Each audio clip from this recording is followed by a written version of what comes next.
राजे रांगण्याचा वेढा मारून राजगडावर आले. त्या पराक्रमाने राजांच्या फौजेची गमावलेली अस्मिता परत जागृत झाली. राजे नव्या उत्साहाने वावरू लागले. राजांची सर्व अंगे सुरक्षित करून घेण्याचा त्यांनी निश्चय केला. राजे रायगडावर जाऊन रायगडचे काम पाहून आले. राजगडावर नवीन शस्त्रे तयार होऊ लागली. फौजेत नवीन भरती केली जात होती. बागेतल्या घोड्यांची संख्या वाढत होती. बाहेरच्या पावसाची तमा न करता राजे अंतर्गत व्यवस्थेचा कारभार करीत होते. मनातल्या विचारांना आकार येत होता. पाऊस कमी होऊ लागला. श्रावण आला. वाड्यातील धार्मिक कार्य पार पाडण्यासाठी वाड्यात गडबड सुरू झाली. पूजा अभिषेक होऊ लागले. राजे हे सारे समाधानाने पाहत होते. सायंकाळच्या वेळी राजे गडावर फेरफटका मारून वाड्यात परत आले.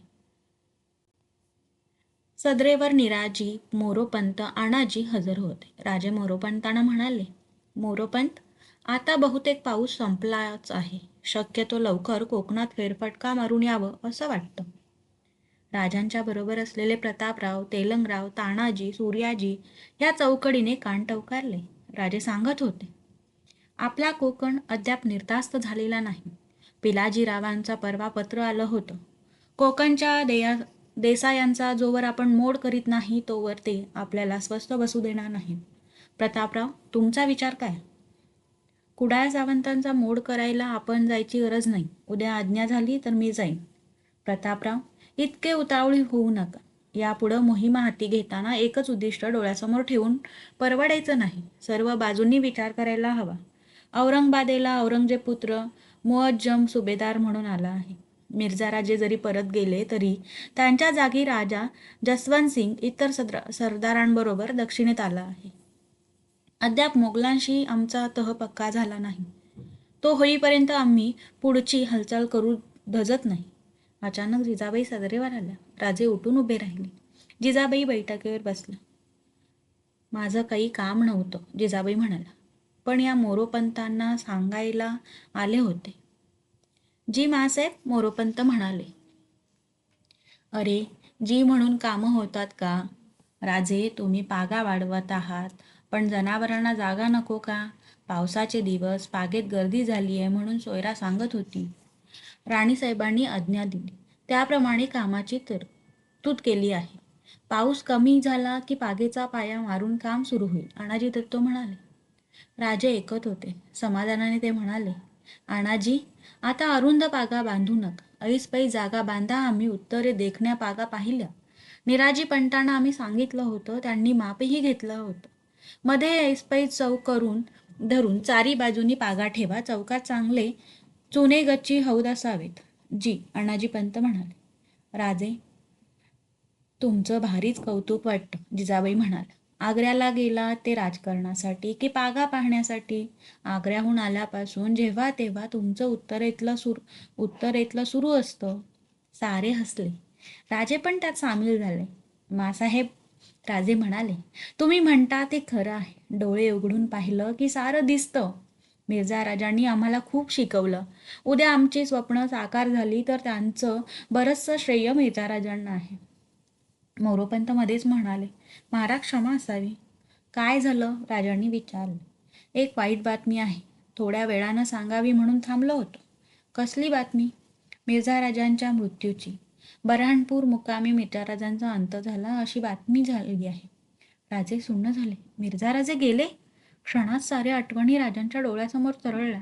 राजांच्या नेत्रू अश्रू साकळले. मोरोपंत म्हणाले, महाराज, मिर्झा राजांचा मृत्यू नैसर्गिक झाला नाही. मग? राजांनी चमकून विचारले. मिर्झा राजे अखेरच्या दिवसात दुःखी बनले होते. औरंगजेबाची, रामसिंगरावची, इतराजी आणि मुअज्जमची सुभेदारीवरील नेमणूक यांनी मिर्झा राजे खचले होते. बऱ्हाणपूरला त्यांची तब्येत ढासळली होती. त्यातच औरंगजेबानं आपल्या हस्तकांकरवी मिर्झा राजांच्यावर विषप्रयोग केला असं म्हणतात. अमावास्येच्या दिवशी मिर्झा राजांचा बऱ्हाणपूरला अंत झाला. राजे ऐकत होते. राजांची अस्वस्थता बघून काय बोलावे हे कुणाला सुचत नव्हते. जिजाबाई म्हणाल्या, औरंगजेबानं फार वाईट केलं. राजांनी आपली अश्रुपूर्ण नजर जिजाबाईंच्यावर वळवली. भरल्या आवाजात राजे म्हणाले, नाही मासाहेब, ही औरंगजेबाची चूक नाही, त्याला दोष देऊ नका. हे जर खरं असेल तर आलमगीरानं केलं ते योग्य असं म्हणावं लागेल. राजांच्या बोलांनी सारे हंचमले.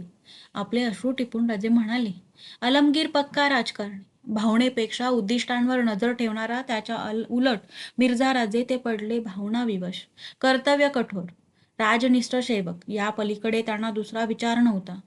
सुजाविरुद्ध लढताना अनेक वेळा जयसिंगांनी औरंगजेबाचं रक्षण केलं. मिर्झा राजांनी दिल्लीचा बचाव केला. दाराचा मुलगा सुलेमान शिकोहला मिर्झा राजांनीच पकडला. मिर्झा राजे नसते तर औरंगजेब गादीवर बसलाच नसता. आणि या उपकाराची परतफेड औरंगजेबानं अशी केली. जिजाबाई संतापाने म्हणाल्या, औरंगजेब धूर्त आहे. आपल्या भावाला, बापाला मारून तो गादीवर आला आहे. हे मिर्झा राजांनी ओळखायला हवं होतं. दक्षिणेतलं अपयश आमची सुटका हे पाहताच औरंगजेबाच्या मनावरचा शह सुटला. त्यानं वेळीच मिर्झा राजांचा काटा काढला. कारण? मोरोपंतांनी विचारले. कारण मिर्झा राजे सत्ताधीश होते, पराक्रमी होते, अभिमानी होते, भावनाविवश होते. त्यांच्या राज्यनिष्ठेला तडा जायला फारसा वेळ लागला नसता. मिर्झा राजांचं शत्रुत्व औरंगजेबाला सोसवणारं नव्हतं. योग्य वेळी त्यानं आपला मार्ग मोकळा करून घेतला. राजकारणाच्या पटावरील हा सरळमार्गी हत्ती उंटाच्या तिरक्या चालीत सापडला. बिचारे मिर्झा राजे राजनिष्ठेपायी या राजकारणाचे बळी ठरले. असा पुरुष आम्ही पाहिला नाही, परत दिसेल असंही वाटत नाही. राजांनी दीर्घ निश्वास सोडला आणि कुणाचाही निरोप न घेता ते सरळ आपल्या महाली गेले. मिर्झा राजांच्या मृत्यूची बातमी समजताच औरंगजेबाने समाधान व्यक्त केले. पण दक्षिणेचे सुभेदारी दिलेले मुअज्जम आणि त्यांचा सेनापती जसवंत सिंग मात्र अस्वस्थ झाले. दक्षिणेत परत शिवाजीने उचल खाल्ली तर त्याचा पराभव करण्याचे सामर्थ्य त्या दोघांतही नव्हते. सुभेदार मुअज्जमने औरंगजेबाकडे तातडीने शिवाजीची शिफारस केली. औरंगजेबाने सारा विचार करून ते मान्य केले. त्याने आपले फरमान तातडीने औरंगाबादला पाठवले. शहाजादा मुअज्जमने ती आनंदाची बातमी कळवण्यासाठी कोटाक आपला खलिता राजगडी रवाना केला. राजांनी खलिताचे स्वागत केले. संभाजीराजांना आलेली मनसब स्वीकारण्यासाठी पाठवण्याचे निश्चित केले. संभाजीराजांच्या जाण्याची सर्व तयारी गडावर सुरू झाली. राजांच्या बरोबर जाणाऱ्या सरदारांची निवड सुरू झाली. रात्री राजे जिजाबाईंच्या महाली बसले होते. जिजाबाईंच्या जवळ बाळराजे होते. पुतळाबाई, सोयराबाई, काशीबाई उभ्या होत्या. राजे म्हणाले, मासाहेब, आता बाळराजे खरेखुरे मनसबदार बनणार. आबासाहेब, तुम्ही आमच्याबरोबर येणार नाही? बाळराजांनी विचारले.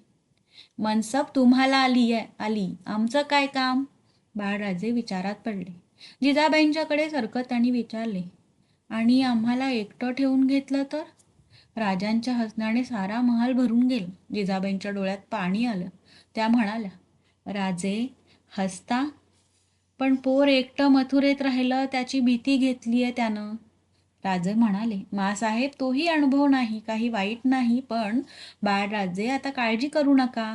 तुम्ही एकटे नाही, तुमच्याबरोबर खुद्द आमचे सेनापती प्रतापराव गुज्जर येतात. त्याखेरीज फौजही आहे. तसा प्रसंग आलाच तर औरंगाबाद फस्त करून या. बाळराजे हसले.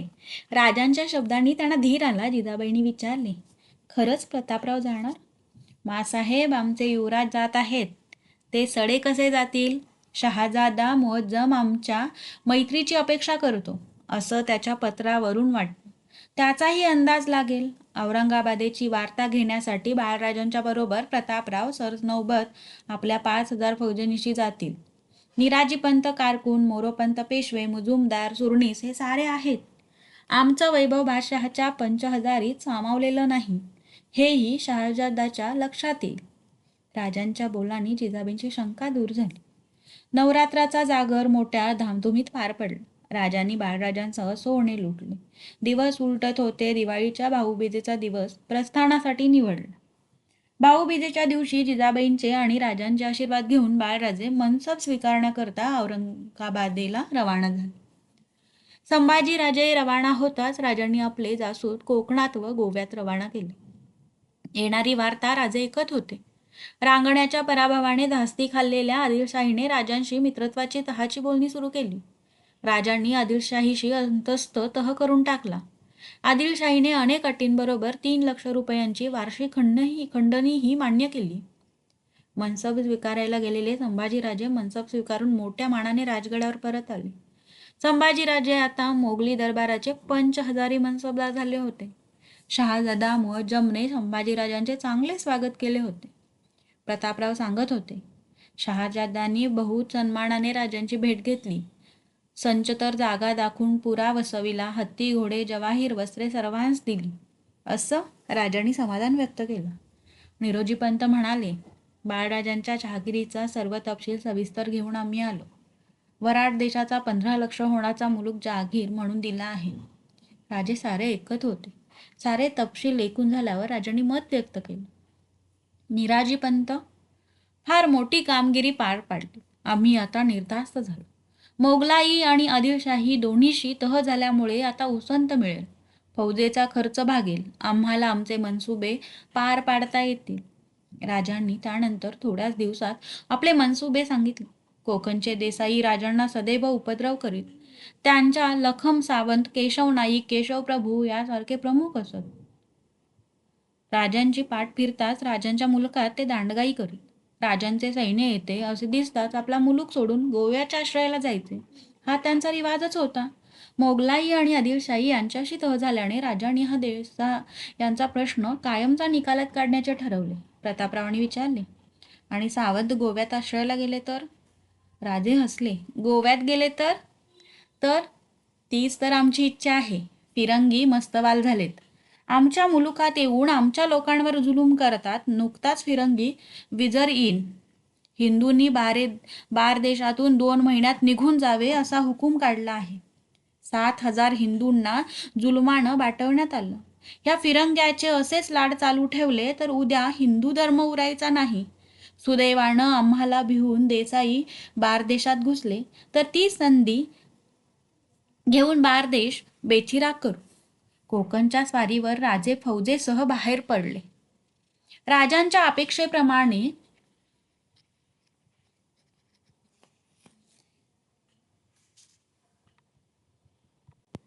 राजे येत आहेत हे पाहताच कोकणच्या देसायांनी बारदेशात आश्रय घेतला.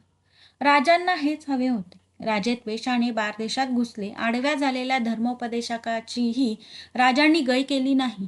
4 पाद्र्यांना कंठस्नान घालून फौज जाळपोळ करीत पुढे सरकत होते. राजाने 3 दिवसात अनेक खेडी बेचिराग केली आणि पोर्तुगीज सैन्य व त्यांचे आरमार यांची क्षिती न बाळगता सुमारे 1300 लोकांना कैद केले. तेव्हा कोठे बारदेशांकरांचे डोळे उघडले.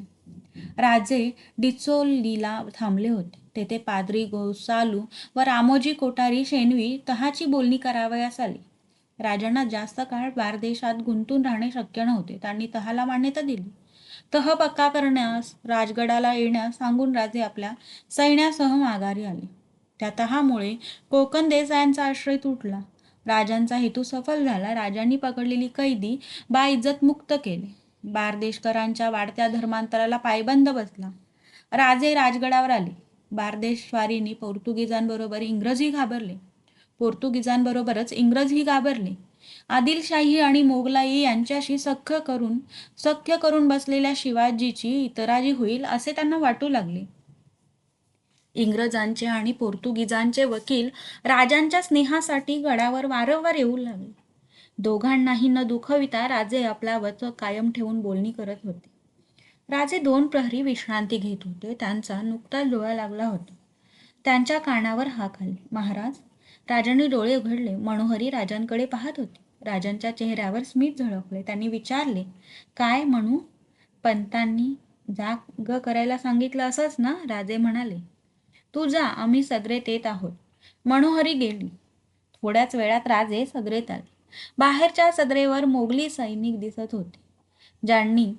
त्यांनी राजांना मुजरे केले. मोरोपंत म्हणाले, महाराज, शाही फरमान 2 दिवसात गडावर येत असल्याची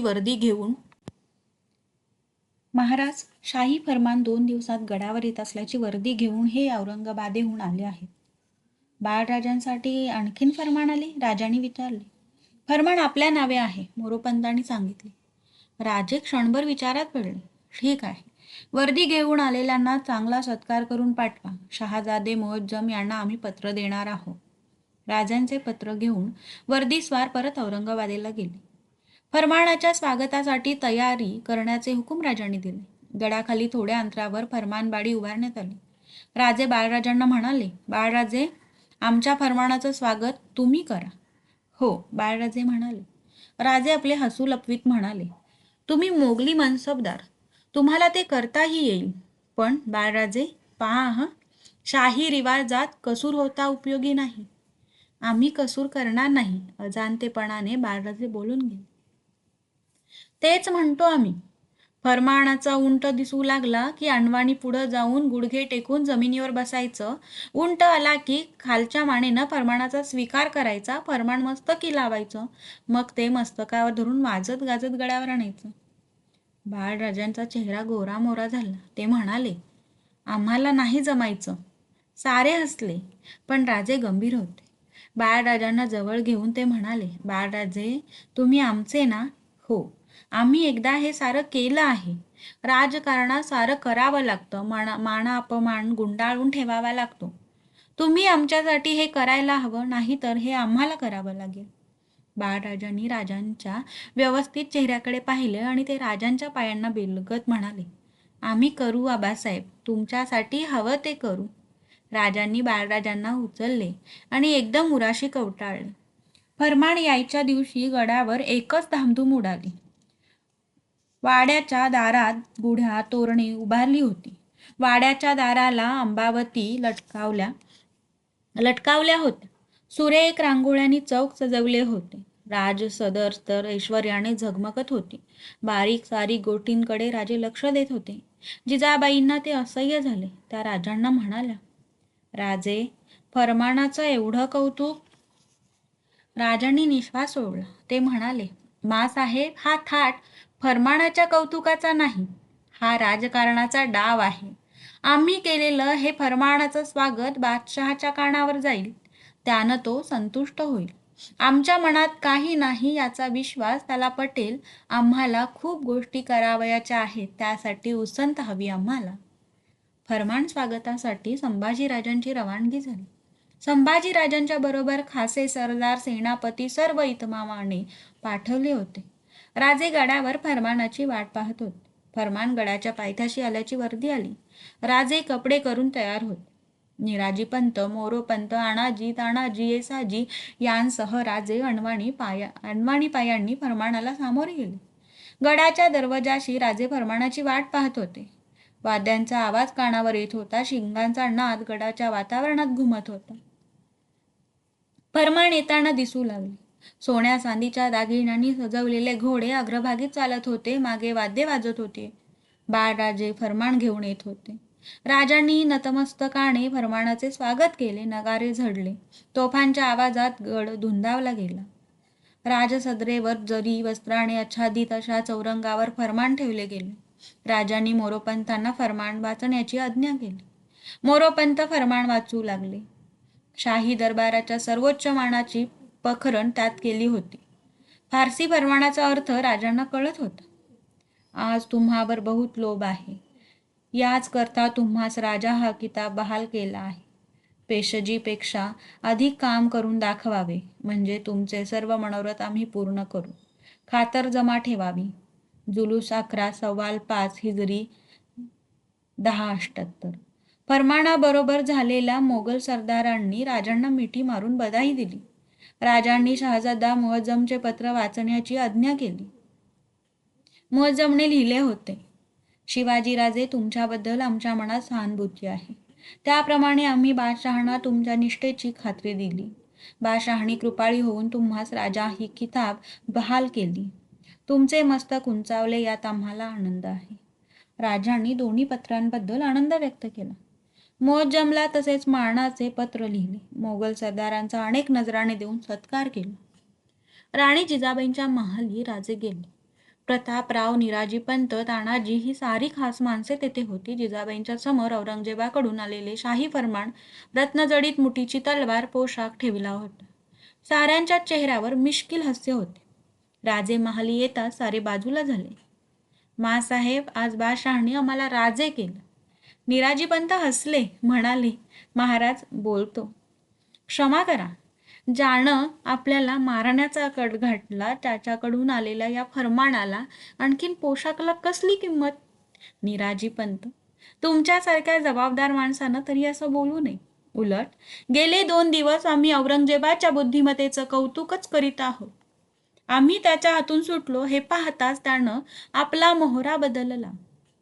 एवढा सम्राट असूनही स्वतःचा मान विसरून आमची मर्जी राखण्याची संधी त्यानं डावलली नाही. औरंगजेबाच्या बुद्धिमत्तेचं कौतुक करावं तेवढं थोडं आहे, यात आपल्याला खूप शिकण्यासारखं आहे. ते खरं, पण आपण सुटलात म्हणून हे घड नाही. तर मोरोपंत म्हणाले. राजे खिन्नपणे हसले.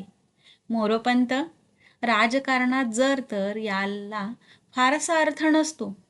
प्रत्येक घडीचा निर्णय त्या क्षणाच्या परिस्थितीवर अवलंबून असतो. हे जे ओळखतात तेच राजकारणात यशस्वी होतात. आम्ही सुखरूपपणे आमच्या गोटात परत आल्यानंतर सलोखा साधण्याखेरीज औरंगजेबाच्या हाती दुसरं काय आहे? मोरोपंत, राजकारणात विचाराला वेळ नसतो. कैक वेळी गमावलेल्या क्षणांसाठी आयुष्याचा पश्चाताप सहन करीत राहावं लागतं. आम्ही जेव्हा औरंगजेबाच्या हाती सापडलो होतो तेव्हाच त्यानं आमची कत्तल केली असती तर आजच्या अपमानाचा प्रसंग त्याच्यावर आला नसता. ही चूक औरंगजेबाला फार महागात पडणार आहे. त्यासाठी आयुष्यभर पश्चाताप करावा लागणार आहे. राजांच्या बोलांनी आलेल्या फरमानाला वेगळाच अर्थ प्राप्त झाला होता. सारे कौतुकाने त्या नजराण्याकडे पाहत होते. संभाजीराजांना मिळालेली मनसबीच्या व्यवस्थेसाठी राजांनी प्रतापराव आणि निराजीपंत यांची मुतालिक म्हणून नेमणूक केली. प्रतापराव आपल्या 5,000 फौजेनिशी निराजीपंतांसह औरंगाबादेला रवाना झाले. थोड्याच दिवसात राजांना औरंगाबादेच्या बातम्या आल्या. मत जमणे राजांच्या मागण्या मान्य केल्या. राजांकडून औरंगजेबाकडे जावयाच्या खंडणीच्या 6माही हप्त्यातून चौथाई म्हणजे प्रतिवर्षी सुमारे 5,000 फौजेचा खर्च निघाला होता. मनसबीचा वसूल येणार होता. या तहामुळे राजांना थोडे आर्थिक सहाय्य लाभले. राजांनी फौजेची व्यवस्था नियम घालून दिले होते. राजांचे लक्ष आता प्रजेकडे वळले. राजांनी आपला बेत फडामध्ये व्यक्त केला. तो ऐकून सारे स्मितीत झाले. आणाजी म्हणाले, राजे, पिढ्यानपिढ्यांची चालत आलेली वतनदारी कमी केली तर लोक नाराज होतील. लोक नव्हे, वतनदार, राजांनी दुरुस्ती केली. पण त्यामुळे दप्तरावर मोठा ताण पडेल. तेही आम्ही जाणतो. राजे प्रत्येक वाक्य निश्चयाने बोलत होते. आळशी राज्यकर्ते प्रजेच्या हिताकडे दुर्लक्ष करून वतनदारीचा स्वीकार करतात. रोख वसुलीवर ते तृप्त होतात. पण त्यासाठी वतनदारांकडून कुलरयत छळली जाते हे त्यांच्या ध्यानी येत नाही. राजाला कीड बनून राहिलेली ही वतनदारी नष्ट झालीच पाहिजे. राजे, हळूहळू हे सर्व करता येतील. पण सध्याच्या अनाजी, हळूहळू या शब्दाला काही अर्थ? तशी कधी सुधारणा होत नसते. हे पाटील, खोत, कुलकर्णी, देसाई, देशमुख, देशपांडे, मिरासदार, जहागीरदार हे वतनाचे धणी. त्यांच्या तावडीत गरीब रयत. तिला मात्र कुणीच वाली नाही. आम्ही राजे कुणाचे? वतनदाराचे की रयतेंचे? नाही अण्णाजी, आमचे राज्य श्रींचं राज्य आहे. त्या राज्यात हे चालायचं नाही. पण वतनदारांचा असा कोणता गुन्हा घडला? अण्णाजी समर्थन करीत होते, पण राजांनी मध्येच त्यांना थांबविले. कोणता अन्याय केला नाही ते विचारा. लहानपणापासून आम्ही हे पाहत आलो. रांझाच्या पाटलांनी केलेला अन्याय अजूनही आमच्या स्मरणात आहे. ज्याचं शल्य आजवर तसंच आमच्या मनात आहे. यापुढं कुलरयत वतनदारांच्या ताब्यात नाही. वतनदार आणि साहेबी रयतेला नागवीन म्हटली याने जमणार नाही. जुलूम करीत वतनदार माजले. वाडे हुडे कोट बांधून प्यादी बंदुकी बाळगून राहू लागले. सांगावयास गेले तर भांडावयास उभे राहतात. प्रसंगी शत्रूला मिळतात. हे सारे बंद व्हायला हवं. अण्णाजी, आजवर जे मिरासदार इनाम घेत होते ते सर्व अनामत करून जामीनदारांना, पाटील, कुलकर्णी यांना नक्त हक्क बांधून द्या. या वतनदारांचे वाडे हुडे पाडून टाका आणि यापुढं जमीनदारांनी बुरुजांचा वाडा बांधू नये, घर बांधून राहावे असा हुकूम जारी करा. पण देवस्थान वतन असतील ती?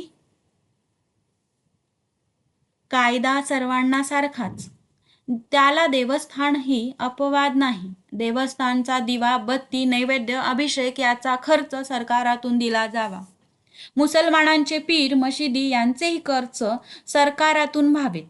ब्राह्मण, विद्यावंत, वेदशास्त्र संपन्न, ज्योतिषी, अनुष्ठानी, तपस्वी, गावोगावचे सत्पुरुष हे पाहून, त्यांचे कुटुंब पाहून अन्न वस्त्र ज्याला लागेल त्याप्रमाणे धान्य द्रव्य गावचे गावी महाली नेमून देऊन साल दर साल त्यांना कारकुनी पोहोचवावं.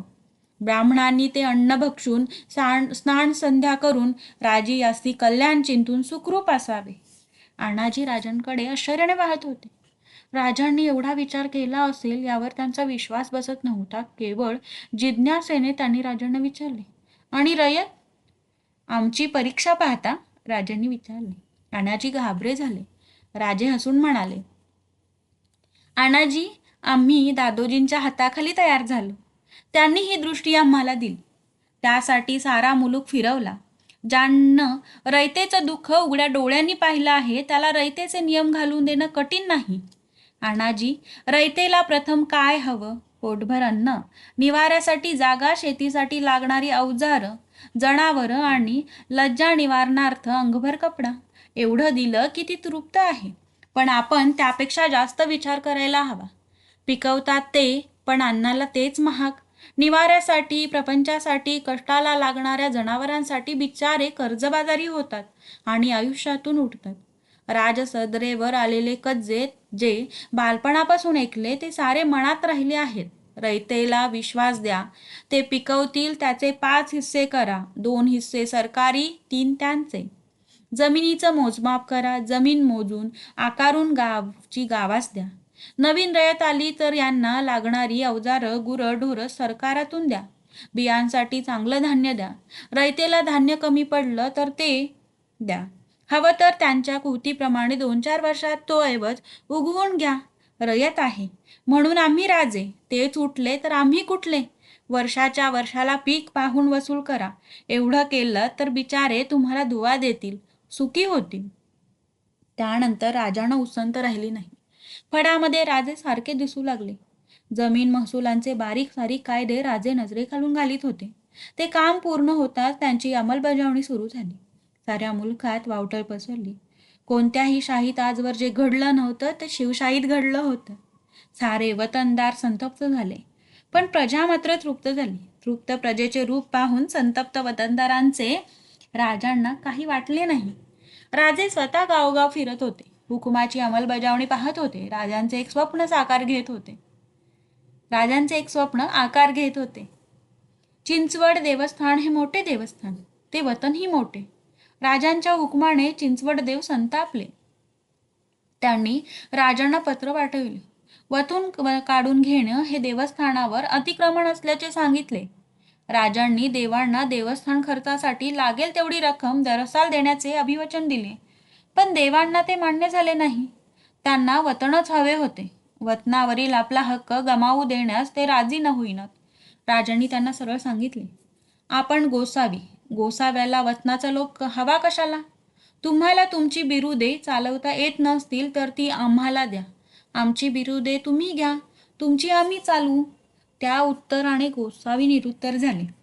राजांनी आव्हानच दिले होते. चिंचवडचे देवस्थान वतन स्वराज्यात बिनबोबाट सामील झाले. एके दिवशी राजांचा आनंद दुणावला. राजांना पिलाजीराव शिर्के आल्याची वर्दी आली. राजे पिलाजीरावांना भेटण्यासाठी जिजाबाईंच्या महाली गेले. पिलाजीराव एकटेच नव्हते. जिजाबाईंच्या शेजारी तरतरीत चेहऱ्याची, कपाळी कुंकवाची चंद्रकोर रेखलेली 8-9 वर्षाची एक मुलगी बसली होती.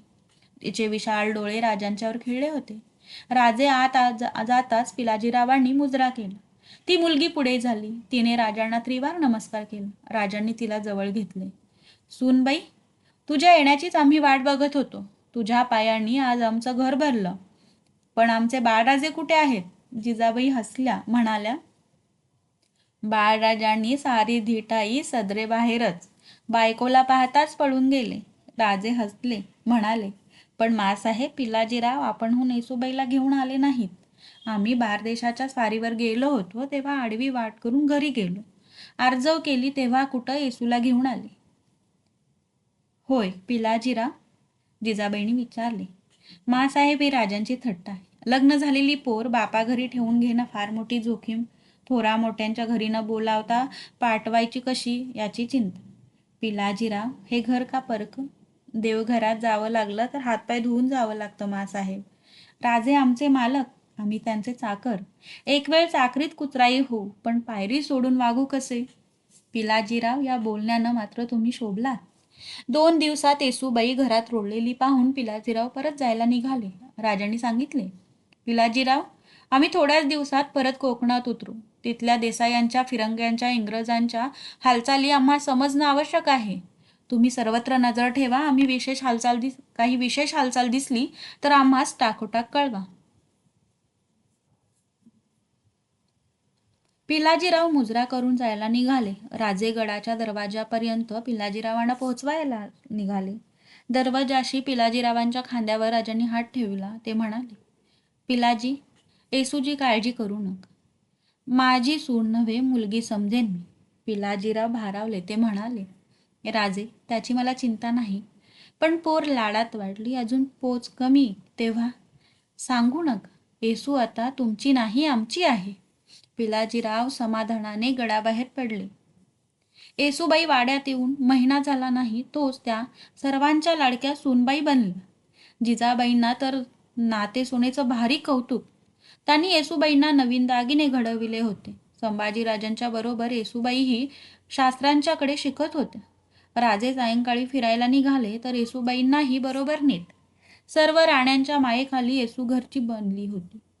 सकाळच्या वेळी संभाजीराजे जिजाबाईंच्या दर्शनाला आले. शेजारी येसूबाई उभ्या होत्या. जिजाबाईंच्या पाया पडून संभाजीराजे म्हणाले, मासाहेब, आम्ही येतो. कुठे जाणार? येसूबाईंनी विचारले.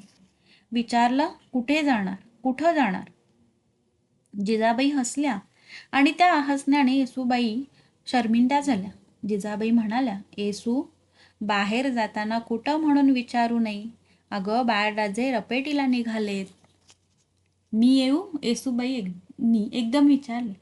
संभाजीराजे गोंधळले. ते म्हणाले, आबासाहेब रागवतील. काही रागवणार नाहीत. येसूबाई म्हणाल्या, तुला घोड्यावर बसता येतं? जिजाबाईंनी विचारलं. हो, माझी 4 घोडी आहेत. गाढव असतील? संभाजीराजे म्हणाले. तर तुमचीच असतील बघा. येसूबाई बोलून गेली. हा, येसू, नवऱ्याला असं उत्तर देतात का? क्षमा माग. जिजाबाईंनी तटावलं.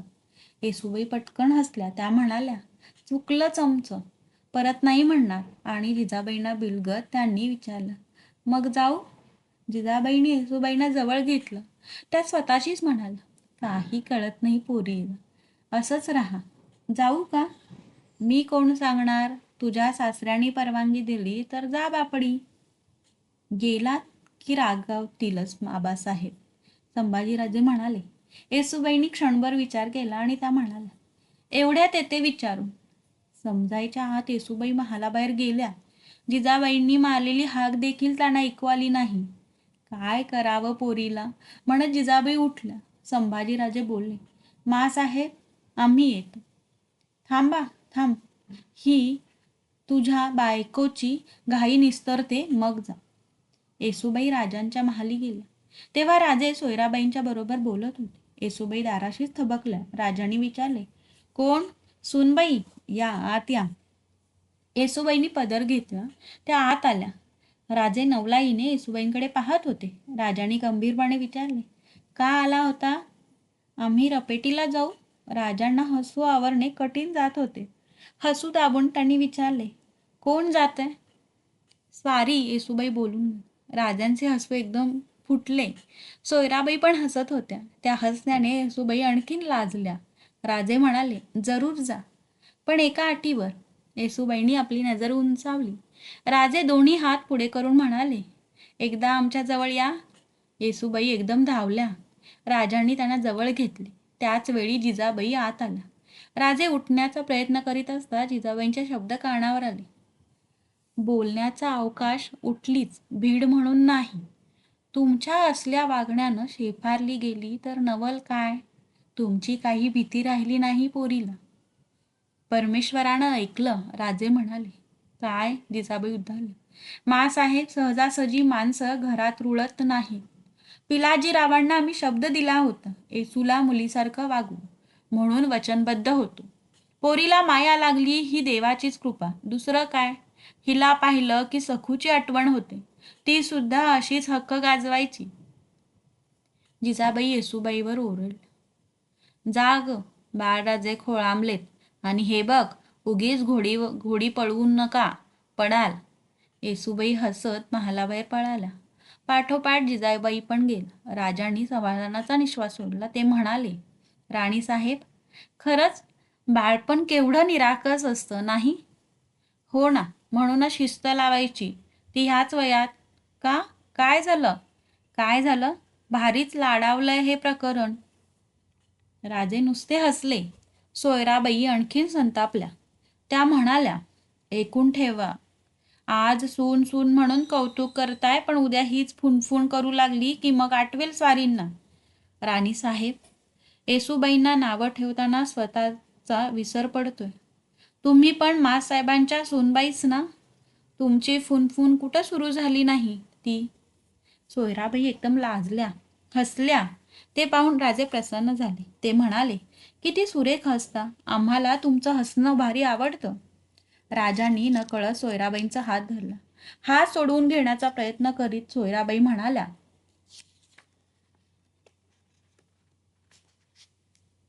हे काय, कोणी येईल ना. कोणी यायचं नाही, राजे म्हणाले. तुम्ही महाली आहात हे आता साऱ्यांना ठाऊक झालं आहे. शपथ आहे माझी, सोडा ना. दीर्घ निश्वास सोडून राजांनी हात सोडला व ते म्हणाले, राणीसाहेब, हे मात्र चुकलं. सुटली म्हणा. सुटली, पण काय चुकलं? सोयराबाईंनी दरवाजाकडे जात विचारलं. भलत्या वेळी शपथ घातली. सोयराबाई पुऱ्या लाजल्या. कपाळीचा घाम टिपीत त्या महालाबाहेर पडत असता त्यांचे पाय उंबऱ्यावर थबकले. त्यांनी वळून पाहिले. राजांची नजर त्यांच्यावर खिळली होती. राजे हसले. पटलं ना. त्या शब्दाबरोबर सोयराबाई उभ्या जागी मोहरून गेली. जिनाच्या पायऱ्या उतरत असताही त्यांची पावले अडखळत होती. सायंकाळी राजे गडाच्या माचीवर उभे होते. खाली पसरलेला मुलूक राजे निरखित होते. झाडीच्या मधून उठणारी धुराची वलये गावांची निशाणी दाखवित होती. राजांच्या मागे तानाजी, येसाजी उभे होते. राजे म्हणाले, येसाजी, आता या गावांना नवं वळण लागेल. जमिनीचा मगदूर सुधारेल, बिचाऱ्यांच्या आयुष्याचे कष्ट सार्थकी लागतील. होय महाराज, सारे दुवा देत. आनंदानं गाव भरून गेलात. सायंकाळच्या वाऱ्याबरोबर वाढणारी थंडी जाणवू लागली होती. राजांनी शाल लपेटून घेतली. राजे वळणार तोच तानाजी म्हणाला, बहिर्जी येत आहेत वाटतं. राजांनी पाहिलं. बहिर्जी येत होता. बहिर्जीची नेमणूक राजांनी गोव्यात केली होती. अनेक नजरबाज गोव्यात पाठवले होते. बहिर्जीने मुजरा केला. राजे म्हणाले, बहिर्जी, बरं आहे ना. जी. काय बातमी आणलीस? अरे सांग, कोणी परक नाही. बहिर्जी म्हणाला, महाराज, कंटाळा आला. गोव्यात सगळी सामसूम आहे. साऱ्यासने तुम्ही परत येणार वाटतंय. बस एवढंच. बस? राजाने विचारले. काय दम नाही गोव्यात. नाही म्हणायला तो बिजरही मेला. तेवढाच. मोठा माणूस म्हणून पोचवायला गर्दी झाली होती. पादरी तेवढंच चुकचुकत होते. पण बाकी सारी प्रजा आनंदी होती. त्यानं लई माणसं बाटवली. राजे काही बोलले नाहीत. ते सरळ वाड्यावर आले आणि बहिर्जीला घेऊन महाली गेले. गोव्याचा विजरई कोंदीद सांवितेस मृत्यू पावल्याच्या बातमीने राजांच्या मनाने उचल खाल्ली. राजांनी सारा गोवा एकदम घेण्याचा बेत केला. दुसऱ्या दिवशी राजांनी आपले मनोगत खास माणसांना सांगितले. माणसाची निवड सुरू झाली आणि 8 दिवसातच 400-500 विश्वासू माणूस गोव्यात प्रवेश करण्यासाठी पाठवून दिले. त्याआधी राजांचे अनेक हेर गोव्यात पसरलेच होते. हर तऱ्हेच्या निमित्ताने गोव्यात घुसलेल्या माणसांनी ठरल्या दिवशी उठाव करावा. गोव्याच्या सीमेवर आलेल्या राजांनी गोव्यात प्रवेश करून गोवा कब्जात आणावा, हा मोठा बेत राजांनी आखला. राजे आपल्या सैन्यानिशी गोव्याकडे कूच करते झाले.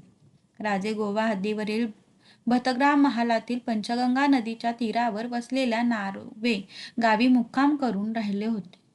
गोव्यातल्या बातमीची राजे वाट पाहत होते. पहाटे राजे स्नान करून आपल्या छावणीतून बाहेर आले. मोरोपंतांना राजांनी विचारले, मोरोपंत, आमचे शिवलिंग गडबडीत विसरलं. इथे जवळपास कुठं शिवालय आहे का? मोरोपंतांनी चौकशी केली. छावणीपासून थोड्याच अंतरावर शिवालय आहे. हे कळताच राजे देवळाकडे गेले. तेथील शिवलिंग पाहून राजांचे मन आनंदले. पण देवालयावर छप्पर नव्हते. राजांनी पूजा आटोपली, नेत्र उघडले. वाऱ्याने एक बेलपत्र राजांच्या समोर सरकत आले होते. राजांनी देवळाचा इतिहास विचारला. पुजारी म्हणाला, राजे, हे सप्तकोटेश्वराचे देवस्थान शिवक्षेत्र म्हणून प्रसिद्ध आहे. हे कदंबांचं कुलदैवत. मुसलमान स्वारीत देऊळ उघडलं गेलं. शिवलिंग शेतात फेकलं गेलं. पुढं बुक्करायानं पुन्हा शिवलिंगाची स्थापना केली. मोगल गेले आणि परत पोर्तुगीजांची धाड झाली. त्यांचा परत या देवस्थानावर हल्ला झाला. इथलं शिवलिंग उखडून विहिरीच्या काठावर बसविलं गेलं.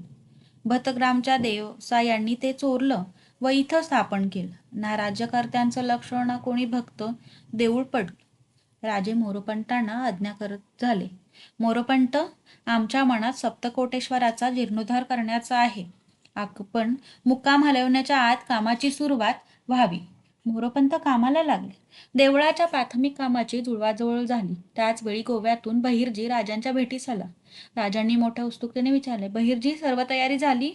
बहिर्जीने मान खाली घातली. राजांनी अधीरतेने विचारले, सांग बहिर्जी, काय झालं?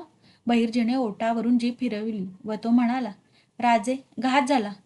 कट कसा फुटला ते माहीत नाही. आपले सर्व लोक पकडले गेले. गोव्यातल्या आपल्या वकिलाला पकडून नव्या विजरीने मुस्कडात दिल्या आणि वकिलासकट सर्वांना गोव्यातून हद्दपार केले. राजांचे तणावलेले अंग सैल पडले. आपल्या निराशेवर मात करीत राजे म्हणाले, जशी स्त्रींची इच्छा. आपले लोक सुखरूप आले याचा आनंद वाटतो. आमचा एक डाव फसला. गोव्याचा कट फसूनही राजांनी आपला नार्वेचा मुक्काम हलवला नाही. नार्वेच्या पलीकडे उभे असलेले गोवे राजांना दिसत होते. 7 समुद्रापलीकडून इथं परके लोक येतात. मुठभर लोक आमच्या लोकांचं इमान विकत घेतात. आपलं राज्य या भूमीत स्थिर करतात. हजारो लोक बाटविले जातात आणि आमची दैवत उखडलेली आम्ही उघड्या डोळ्यांनी पाहतो. धन्य आहे आमच्या धर्मनिष्ठेची. राजांनी सप्तकोटेश्वराच्या मंदिराचा जीर्णोद्धार करण्याचे ठरविले. एक सुमुहूर्तावर राजांनी मंदिराचे काम स्वहस्ते सुरू केले आणि मंदिराचे काम सुरळीतपणे पार पाडण्याची आज्ञा देऊन राजे माघारी वळले. राजे स्वार झाले होते. मागे अश्वदळ उभे होते. राजांची नजर समोर दिसणाऱ्या गोव्यावर परत खिळली. राजे तानाजीला म्हणाले, तानाजी, आज आपल्या थोडक्या शिबंदीमुळं आम्ही गोव्याकडे पाहण्याखेरीज काही करू शकत नाही. याची आम्हाला खंत आहे. आम्ही परत आमची फौज घेऊन येऊ आणि या फिरंग्यांना आमच्या सामर्थ्याची जाणीव करून देऊ. राजांनी घोड्याला टाच दिली. सायंकाळच्या सुमारास राजे कुडाळला आले. राजांनी कुडाळला मुक्काम केला. सकाळी राजे आपल्या पालात बाहेर पडण्याच्या तयारीत होते. तोच मोरोपंत आले. त्यांच्या चेहऱ्यावर आनंद दिसत होता. ते म्हणाले, महाराज, आज भल्या पहाटे सिंधुदुर्गाचा जासूद आला होता. पत्र घेऊन तो राजगडाला जात होता. इथं आपला मुक्काम आहे हे समजतात तो इथं आला. कारण महाराज, सिंधुदुर्ग पुरा झाला आहे. राजांच्या चेहऱ्यावर एकदम समाधान पसरले. गोव्याचे शल्य क्षणात ते विसरून गेले. ते उद्गारले, केवढा भाग्याचा दिवस. आजचा दिवस खरंच चांगला आहे. या सुमुहूर्तावर सिंधुदुर्गात प्रवेश करायला काही हरकत नाही. मोरोपंत, तुम्हाला माहीत नाही या दिवसासाठी आम्ही केवढे उतावीळ झालो होतो. चला मोरोपंत, सिंधुदुर्ग डोळे भरून पाहू. थोड्याच वेळात छावणी उठली. मालवणच्या रोखांनी घोडी भरधाव सुटली. सूर्य वर आला असता राजे मालवणच्या किनाऱ्यावर आले. सूर्यकिरणात सागराच्या रुपेरी लाटा किनाऱ्याकडे झेपावत होत्या. जणू राजांच्या करता पायघड्या अंतरल्या जात होत्या. समुद्रात उभ्या असलेल्या सिंधुदुर्गाची भव्य वास्तू राजे भान हरपून पाहत होते. उन्हासाठी म्हणून समुद्रपृष्ठावर असलेल्या प्रचंड कासव्यासारख्या दिसणाऱ्या कुरटे बेटावर केवढी वास्तू उभी राहिली होती. कुर्मा अवताराचे ते सार्थ प्रतीकच होते. राजांनी नावेत पाय ठेवला. अनेक नावा समुद्रात तरंगू लागल्या. लाटांवर हेलकावे घेत सिंधुदुर्गावर जात होत्या. राजे येतायत हे कळताच गडाच्या ईशान्य महाद्वारासमोर लोकांची गर्दी उसळली होती. राजांनी सिंधुदुर्गावर पाय ठेवला. सिंधुदुर्गाच्या कामावर नेमलेले गोविंद विश्वनाथ प्रभू सामोरे आले. त्यांनी राजांना लावून मुजरा केला. हर्षभरीत राजांनी आपल्या गळ्यातील कंठ्याला हात घातला. काही न बोलता कंठा उतरवून तो त्यांनी प्रभूंच्या हाती दिला. प्रभूंनी एकदम राजांचे पाय शिवले. राजे म्हणाले, प्रभू, स्वराज्याच्या कंठ्यात हा अमोल मोती जडवलात. आम्ही धन्य झालो. चला आम्हाला दुर्ग दाखवा. राजे चालू लागले. गडाच्या प्रवेशद्वाराशी खिंडीतून आत जाऊन राजे प्रवेशद्वारी उभे राहिले. नागारा झडला, शिंगाचा आवाज आकाशाला भिडला. राजांनी उंबऱ्याला हात लावून मुद्रा केली आणि राजांनी सिंधुदुर्गात प्रवेश केला. राजांच्या बरोबर प्रभू मोरोपंत, आणाजीपंत, बाळाजी औजी, कोंडोजी फर्जंद, रामचंद्र पंत नाईक, जीवा महाल चालत होते. मागून तानाजी, येसाजी, गडावरचे लोक आणि राजांची शिबंदी जात होती. किल्ल्याच्या आवारात बांधलेली घरटी, दारू कोटार पाहत राजे किल्ल्यातील विहिरीपाशी आले. निर्मळ पाण्याने भरलेली ती विहीर पाहून राजांनी हात जोडले. मोरोपंत, देवाची करणी केवढी आघात. या जागी गोड पाण्याचा झरा. गोविंदराव, हे पाणी पुरतं का? जी महाराज, 3 वर्षामध्ये एकदाही पाणी कमी पडलं नाही. मालवणच्या पाण्यापेक्षा ही पाणी चवीला चांगलं आहे. या जगात द्यायचं झालं तर ते परमेश्वरानंच द्यावं. राजे बोलून गेले. राजे तटावरून जात होते. सूर्य माथ्यावर आला होता. राजांची नजर क्षितिजाला टेकलेल्या समुद्रावर फिरत होती. दर्या बुरुजावर राजे पाहत होते. समोर मालवणचा किनारा दिसत होता. राजे अनाजीपंतांना म्हणाले, अनाजीपंत, या सिंधुदुर्गच्या उभारणीनं मस्तवाल झालेलं हबशी नरमेल. त्याचा उपद्रव कमी होईल. टोपीकर फिरंग्यांना आमच्या सागरी सत्तेची जाणीव होईल. वाडीच्या सावंतांना चाचेगिरी करण्याचं धारिष्ट राहणार नाही. साऱ्या कोकणपट्टीवर या सिंधुदुर्गाची सत्ता राहील. एवढं आरमार आपण उभं करू. राजांनी मोठ्या थाटात सिंधुदुर्गाची वास्तुशांत केली. 1 कोटी होन खर्चून बांधलेल्या त्या सिंधुदुर्गाचे भूदेव संतुष्ट केले. कामगारांना कडी मंदिल वाटले, अनेक नजराणे दिले, साऱ्यांच्या कष्टाचे चीज केले. गडाच्या बुरुजांवरच्या तोफांची पाहणी केली आणि स्वराज्याच्या त्या जलदुर्गावर रायाजी भोसले याला किल्लेदार नेमले. राजांचा मुक्काम हलणार होता. सायंकाळच्या वेळी राजे दर्या बुरुजावर उभे होते. तिरप्या सूर्यकिरणा समुद्राच्या लाटा फेसाळत होत्या, गंभीर नाद करीत तटावर आदळत होत्या. आकाशात शतरंग उधळले होते. अर्धवर्तुळ आकाश बुरुजावर तोफेच्या पाठीवर हात ठेवून राजे असंमत निरखित होते. अंगातल्या जामा वाऱ्याने हेलकावे घेत होता. राजे आपल्याच विचारात मग्न होते. त्यांच्या मागे हात बांधून मोरोपंत, आणाजी, तानाजी उभे होते. एक दीर्घ निश्वास राजांच्या मुखातून बाहेर पडला. एकदम त्यांची नजर मोरोपंतांच्यावर खिळली. साऱ्या सिंधुदुर्गावरून नजर फिरवीत ते म्हणाले, मोरोपंत, हा सिंधुदुर्ग म्हणजे आम्हाला आमचं प्रतीक वाटतो. किनाऱ्यापासून दूरभर दर्यात उभा राहिलेला, चारी बाजूंनी खाऱ्या पाण्यानं वेढलेला भरतीच्या मस्तवाल लाटा याच्या तटावर अखंड टक्कर देत असतात. आपल्या धडकांनी याला जमीनदोस्त करून पाहतात, तर आहोटीच्या लाटा याचे पाय ओढायला धजत असतात. या सागरावर उठणारा प्रथम मेघ इथंच वर्षतो. सागराचे वादळी वारे इथेच घोंगावतात. हे सारं सहन करीत एकट्यानं उभं राहायचं, तेही अंतरीच्या एका गोड पाण्याच्या झऱ्याच्या आधारावर. राजांनी निश्वास सोडला. क्षणभर ते बेचैन बनले आणि दुसऱ्या क्षणी ते तटाच्या पायऱ्या उतरू लागले. तटापलीकडे लाटांचा गंभीर आवाज कानावर पडत होता.